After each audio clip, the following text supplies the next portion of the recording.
E Leonardo Jardim está decidido a voltar para o mercado de trabalho depois de 2 meses resolvendo problemas pessoais em Portugal. O ex-técnico do Cruzeiro optou por retornar ao mercado de trabalho. Ele está aceitando convites, sua prioridade, trabalhar num clube que possa brigar por títulos.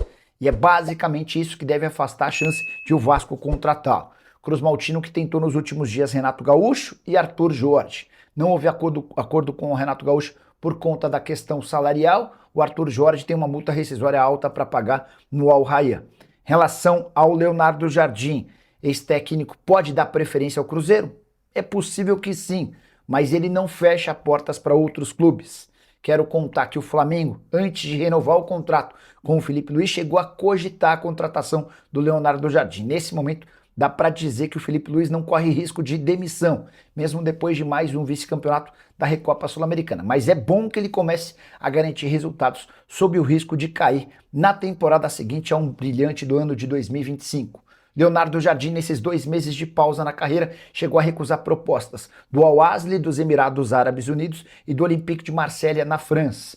Você gostaria do ex-técnico do Cruzeiro à frente do seu time? Já use o espaço para comentário, registre sua opinião. Vale a lembrança de que Tite só fica no Cruzeiro para o restante da temporada se for campeão mineiro. Em caso de eliminação para o Pouso Alegre nesse sábado ou derrota numa final do Mineiro para América ou Atlético, o Tite será demitido e Leonardo Jardim passa a ser o plano A, B, C, D, E, F, o abecedário inteiro do Cruzeiro. Um abraço, bom dia, boa sexta-feira para todo mundo. Alô, Nação Azul, sexta-feira de trabalho na toca, finalizando a preparação para o confronto de amanhã. É o Pouso Alegre, é outra decisão na vida do Cruzeiro. Encontro marcado para 6:30 da noite e o Cruzeiro tendo essa vantagem mínima construída no Sul de Minas para avançar à final da competição pelo Campeonato Brasileiro depois do empate amargo contra o Corinthians. O assunto do Brasileirão é apenas no dia 11 contra a equipe do Flamengo fora de casa e tem, agora um tempo para focar completamente no Campeonato Mineiro. É o objetivo chegar à decisão do estadual, conquistar o título do Campeonato Estadual. Pedro Lourenço, o presidente, esteve na sala de entrevista coletiva do técnico Tite pós-jogo contra o Corinthians, passando o comando, passando também o que pode agregar como a figura maior do clube nesse momento, onde o Cruzeiro tem toda a pressão da torcida para cima da comissão técnica que vê no Campeonato Mineiro a sua sustentação. Para dizer que o Cruzeiro finaliza a preparação para o jogo de amanhã contra o Pouso Alegre, podendo ter a manutenção da equipe que foi também utilizada contra o Pousão no Sul de Minas. A parte física pode contar sim no momento de sequência pesada de jogos. Depois do jogo contra o Pouso Alegre tem apenas a decisão do estadual antes de voltar o foco para o Campeonato Brasileiro, a recuperação, a pressão e a cobrança da diretoria com relação ao grupo para voltar a vencer, para conquistar a primeira vitória no Campeonato Brasileiro, existe forte nos bastidores. Tá certo? Bom dia! Vamos juntos com as primeiras do dia, nesta sexta-feira de treinamento do Cruzeiro, de último treino antes do duelo vale vaga na final do Campeonato Mineiro. Cruzeiro com o técnico Tite respaldado pela diretoria vai em busca aí de uma vaga na final do Campeonato Estadual, o que não aconteceu no ano passado, quando o Cruzeiro foi eliminado pelo América na semifinal. Ali já era o início da era Leonardo Jardim. O Cruzeiro que só precisa do empate diante da equipe do Pouso Alegre para buscar esta vaga na final. A outra semifinal no domingo, entre América e Atlético Mineiro, o jogo no Independência. Na primeira partida, empate por 1-1. Esse jogo do Cruzeiro que deve ter um bom público, hein? Neste sábado às 18h30. Isso porque o Cruzeiro já divulgou a primeira parcial de 14 mil ingressos vendidos. Como ainda temos a sexta-feira inteira e boa parte do sábado, já que o jogo será às 18h30, às 6:30 da noite, quem sabe o público possa se aproximar de 30 mil torcedores. O ingresso está com aquele preço promocional de Campeonato Mineiro, R$30 para quem é sócio. Então a expectativa é de um público legal realmente neste sábado na partida do Cruzeiro no Mineirão. Hoje o técnico Tite vai definir a equipe. Isso levando em conta a sequência de jogos e vamos ver se algum atleta será preservado. Matheus Pereira tem jogado seguidas vezes. Gerson tem jogado seguidas vezes. O Caio Jorge tinha se recuperado de um incômodo muscular. Ele fica à disposição para este compromisso ou vai fazer mais tratamento para voltar 100% realmente? O Arroio retornou no jogo contra o Corinthians. Já teria condição de ser titular? Faz mais alguma alteração? O técnico Tite, temos que aguardar esta última atividade de hoje na Toca da Raposa 2. Falei sobre o Tite respaldado. É que a diretoria neste momento não pensa em mudança no comando técnico e ele fica à beira do gramado normalmente neste sábado, se classificando, vai comandar, claro, o Cruzeiro na finalíssima do Campeonato Mineiro. Sobre o Campeonato Brasileiro, o Cruzeiro só volta a jogar contra a equipe do Flamengo, mas o resultado de ontem deixou o Cruzeiro fora da lanterna. Mas na vice-lanterna, a campanha continua sendo vergonhosa. 2 pontos em 12, mas é que o Santos derrotou a equipe do Vasco e o Vasco é o novo lanterna da Série A do Campeonato Brasileiro, 1 ponto apenas. O Cruzeiro tem 2 pontos, um a mais que o lanterna e por isso ocupa a vice-lanterna, já que o saldo de gols é muito ruim, é uma das piores defesas na temporada e o Cruzeiro começou o Campeonato Brasileiro levando 4 gols da equipe do Botafogo. Tá falado, pessoal? Bom, e sobre a defesa, o Baú preparou pra gente uma arte aí também sobre essa defesa do Cruzeiro. E chama a atenção que o Cruzeiro até agora levou gol em todos os jogos do Campeonato Brasileiro. Nas 4 partidas do Campeonato Brasileiro, o Cruzeiro foi vazado pelo menos uma vez. E no Campeonato Mineiro, apenas em 3 partidas que o Cruzeiro não sofreu gols até agora em 2026. Ou seja, 77% dos jogos dessa temporada. E no Brasileiro, em todos os jogos do Campeonato Brasileiro, o Cruzeiro acabou sofrendo gols. E aí uma média de mais de 2 por partida. Evidentemente, aquele jogo do Botafogo tá puxando essa meta aí essa média pro alto. Você tem alguma explicação, Caio? É um conjunto de fatores, né? Até mesmo nesse gol que o Pedro acabou relatando muito bem, que o Cruzeiro sofreu do Corinthians, tem ali falta de organização, tem gente defendendo por instinto, porque acha que vai acontecer uma coisa e aí se prende nisso.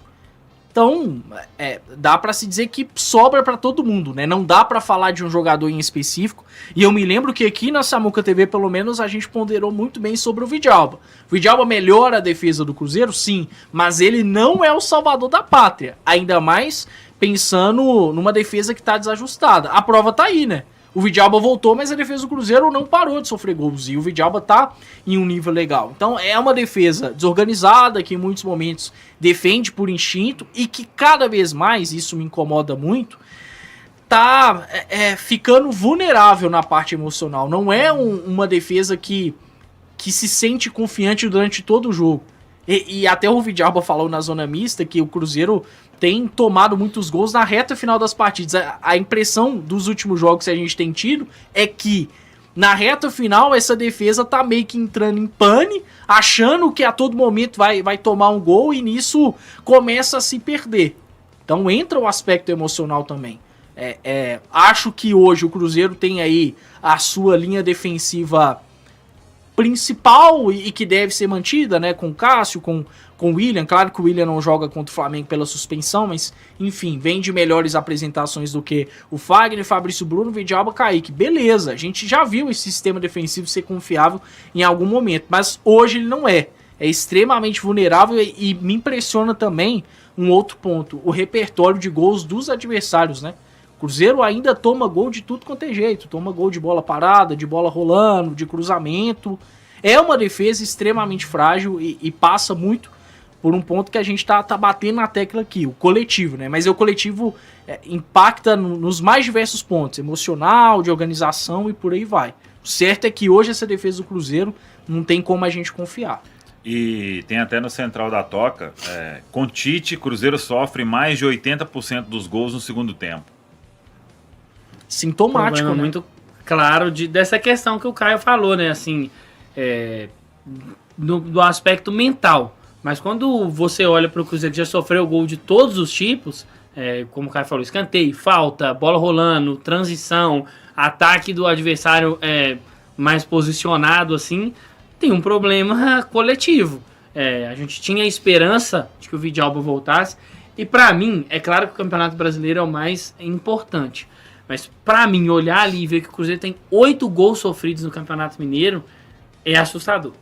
Média de quase um por jogo, né? Levando em conta o nível técnico do estadual. É assim, assustador. É uma média, como o Caio disse, de quase um gol por jogo ali, né? O Cruzeiro tem 9 jogos. 66,7% dos jogos o Cruzeiro tomou gol. Mais da metade dos jogos o Cruzeiro tomou gol. No Campeonato Mineiro. 2 do Pouso Alegre no primeiro, 1 do Tombense, Democrata. 1 do Democrata, 2 do Atlético. 2 do Atlético. 1 do RT. Não foi vazado contra a América. Contra a América e Betim. Teve mais um. Porque tomou do Pouso Alegre, né? Pouso Alegre. Tomou 3 do Pouso Alegre, né? 2 no primeiro jogo primeira e fase, 1 nessa isso. fase. São números bem ruins para um time como o Cruzeiro, com a expectativa que a gente tinha, né? Pro Aí não Cruzeiro. tomou do Uberlândia também. Betim, América e Uberlândia. Os únicos 3 jogos na temporada que o Cruzeiro não sofreu gol. Tá aí, ó. Jogos do Cruzeiro em 2026. Tem aí, pô. Olha só, pois brincadeira, né, cara? Mas eu quero fazer Fazendo a gente queimar neurônio. Toma, aí, velho. Tem que exercitar aqui a mente, galera. É isso. Aí, ó. O cara tá de brincadeira, velho. Os jogos, então, que o Cruzeiro sofreu gol. Os jogos que o Cruzeiro não sofreu gol, apenas contra o Uberlândia, Betim e também o América. Vou passar aqui pelo Superchat. A galera, aliás, mais de 3 mil pessoas até então estavam acompanhando aqui. Deixa o like aí na live do SV na noite desta quinta-feira. Não chegamos a 2 mil likes ainda, então dê uma clicada no joinha, por favor. Aqui o Eduardo tá dizendo assim: eu acho que o Pedrinho às vezes foi taxado como torcedor em sua gestão e agora quer dar um ar mais profissional, dando tempo a um trabalho que afinal é o que é mais recomendado, entre aspas, aqui em geral. Hashtag fora Spinel, a opinião aqui do Eduardo. O Marcelos, aqui no Superchat, dizendo boa noite novamente, mais uma para pensarmos aí. Tentei comparar o time titular e reserva. Para mim falta elenco. E sobre o técnico, quem tem cara deste Cruzeiro é o Marcelo Oliveira. O que fazer aqui? E acho que ele... Acho que ela vai mandar que fase. Que fase, né? Mas se comparar time titular e reserva, falta elenco de fato, né? Assim, isso aí a gente já falta. Já não é novidade, assim. É que assim, poucos times no futebol brasileiro têm aquele elenco ali que o cara que entra na vaga ali do titular não deixa cair tanto o nível com relação, né, ao escolhido, assim. Mas o Cruzeiro precisa dessa questão da profundidade. E aí eu particularmente não vou mudar o meu ponto de vista, porque se alguém, por exemplo, for procurar nas lives do final do ano passado, eu falava de 5 a 6 contratações ali, né? O Cruzeiro trouxe, assim, o Gerson, trouxe o Neisser e o Bruno Rodrigues agora, né? Chico. Pra mim, não é um jogador que deveria ter chegado Matheus no Cruzeiro. Cunha, ele chegou a 5, assim, quando mas aí são no nível que eu não esperava. Não, mas lá eu já contava com o Neisser e o Matheus Cunha. A gente já sabia, né? A gente já sabia dele. Tá vendo aí? Léo. Mas o Chico, pra mim, é um atleta que... Beleza, eu entendo a busca por uma característica de um cara ali de referência, mas... acho que o nome do Chico não é o ideal para o Cruzeiro. Então eu concordo com ele. E com relação ao Marcelo Oliveira, acho que o Marcelo nem trabalha mais, né? Acho que o Marcelo tá aposentado, né? Mas fez um grande trabalho. Máximo respeito por ele, mas não há como cogitar, né? E nem acho que eu gostaria de sair da aposentadoria. Não. Agora, o fato é que, assim, o elenco bicampeão brasileiro do Cruzeiro, ele também tinha suas discrepâncias, né, dependendo da posição. Isso vai ocorrer em qualquer elenco, exceto do Flamengo, que tem um poder de investimento muito diferente, mas eu gosto do termo de pensar que esse elenco do Cruzeiro não é suficiente. Qualificado ele só não é suficiente dentro daquilo que o Cruzeiro vai disputar e principalmente dentro daquilo que o Cruzeiro está se propondo, que é disputar para ganhar. Aí já precisa de mais. Teve quantidade de reforços? Teve. Inegavelmente, o Cruzeiro conseguiu alguns movimentos, mas nem todos de alto nível, né? Fala pessoal, estamos aí com atualizações importantes do Cruzeiro. Se inscreva e ative o sininho para receber mais atualizações da Raposa todos os dias. Deixe seu like que é muito importante para o crescimento do canal. Utilize o espaço aqui embaixo para registrar sua opinião. Ficamos por aqui com mais esse giro de notícias. Um abraço e até o próximo vídeo.